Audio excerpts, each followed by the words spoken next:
This is the news in brief from the United Nations. More than 1 billion methamphetamine tablets were seized in East and Southeast Asia last year. The UN Office on Drugs and Crime, UNODC, has warned. The staggering drugs haul across the vast region is further proof that the illicit trade there continues to expand unchecked, with extreme volumes of methamphetamine being produced. Organised crime syndicates and armed gangs are behind the booming industry, the UN agency said. It pointed to the lack of official checks and controls that have resulted from the pandemic and political instability in the so-called Golden Triangle of countries where the highly addictive stimulant originates or is moved, in particular Myanmar, Thailand and Laos.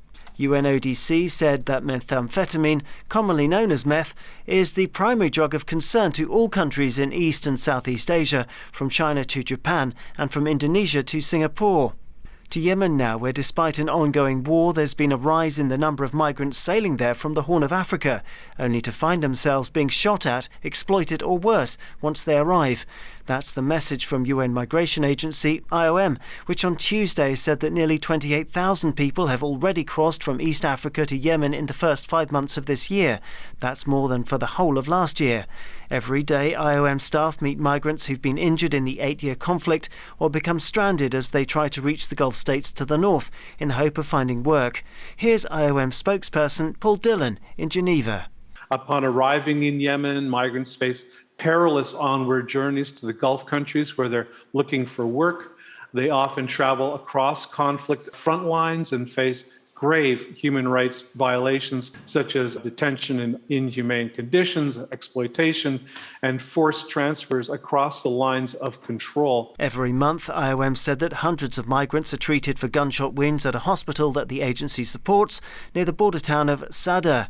Humanitarian partners have also reported that over 1,000 migrants, including women and children, have been injured or killed by attacks and deliberate targeting at the border this year. Tobacco use kills millions of people a year. That's shocking but not surprising, perhaps.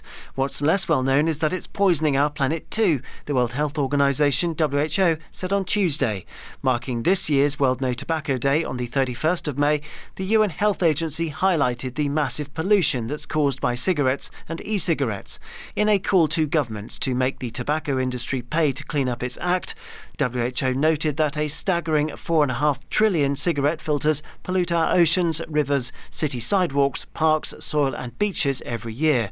Producing tobacco also uses 200,000 hectares of land and costs us 600 million trees, 84 million tonnes of carbon dioxide and 22 billion tonnes of water, said Dr. Rüdiger Krech, Director of Health Promotion at WHO, who called for an end to the $500 billion in subsidies granted to the tobacco industry every year. WHO urges countries to create legislation enforcing the tobacco industry to be responsible for cleaning up their deadly tobacco products and paying for damaging the environment. This would spare $240 million for German taxpayers every year, 760 for Indian taxpayers, and 2.6 billion for Chinese. Dr. Rüdiger Krech from the World Health Organization there. Daniel Johnson, UN News.